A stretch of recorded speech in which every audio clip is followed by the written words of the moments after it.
bro. Yeah. You know? And even if it's just locally, bro. Yeah. Even if it's just like, even if it's just my kids, even if it's just like niggas who I know spit and are good, even if it's just my girl's friends who like bro, I did a show last year on Jefferson, this like venue, and it was like a photography venue, but dude wanted to do like basically like intimate Tiny Desk, but like a little bit more like theatrical, like so we had like the dim lighting and shit like that.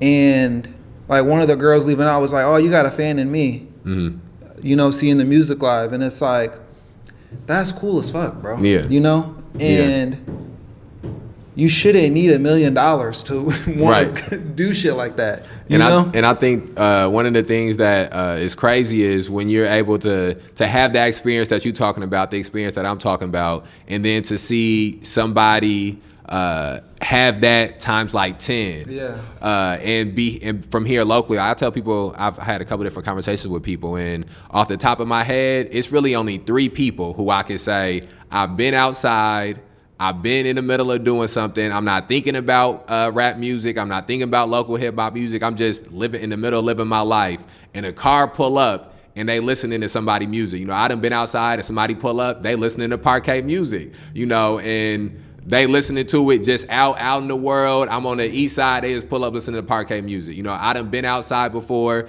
and somebody pull up and they listening to Hendo music, you know, and I'm just outside in the world. I'm doing just the same way that I would hear somebody listening to Wayne or listening to T.I. They pull up, they listening to Hendo music. You know, I done been outside and been somewhere and somebody pull up and they listening to One Way music, you know, and I'm just outside out in the world and this song is playing, you know, and that's something that's real unique and special because for me, each one of those artists has something that, and again, you got to really be within the culture and know the culture to sort of like understand this. But there's rapping at a high level, making music at a high level, creating at a high level, having people like the things that you making, and you know, beginning to get a little bit of buzz in your city or whatever. And then it's doing that and being a street nigga. And like when you in the culture, like, I don't, you know, like I know all the negatives that come with being in the streets, you know, all the negatives that come with being a street nigga. And it's all things that, you know, when you talking to somebody you care about, or you got a relationship with somebody you care about, you always trying to get them to get away from some of them things.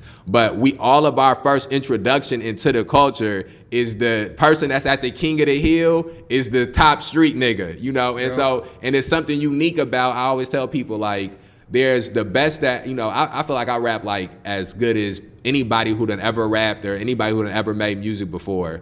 But the thing that I can't do is like, I ain't grow up in the streets. You know, like I grew up around the streets and with proximity to the streets, but it's a way that somebody who grew up in the streets tell a story and tell an experience and rap that is just nothing. When you in the culture, you understand it. You know, it's something special about, you know, Get Rich or Die Trying. That I love College Dropout, but you don't get that same thing from College Dropout. Like what made Kanye special and some of the projects that Kanye's made so special was that he just creates art at the highest level. Yeah. But his story is not the story that's at the highest level in our culture. Right. You know, the story that's at the highest level is the DMX story. You know, it's the Tupac story. It's the Biggie. You know, even within Tupac and Biggie, like the fact of dying within the culture. Like, and of course, that's not something that you never want to happen, but it's something that is unique to the culture where it's like, if you grow up around this, you grow up within this, one of the things that happen is somebody die young, you know, somebody get killed young, somebody who you... Bro, it's part of the lore, bro. It's part of the like, and that's what I mean by like being like really about the hip hop shit. It's like, what are you willing to give to this thing, right? You know, because like to your point, it's like everybody's introduction to this is listening to street niggas make fire ass music, right? You know, and most of it, you know, and and that's why like niggas like me who wasn't no type of street niggas at all and has an appreciation for it, and then niggas like Kanye and like these niggas who aren't street niggas but rap really well and do art, it's like, okay, now there's a new entryway into this thing that you can be respected by street niggas hip hop as long as you play your spot and they play their spot. And it's something special.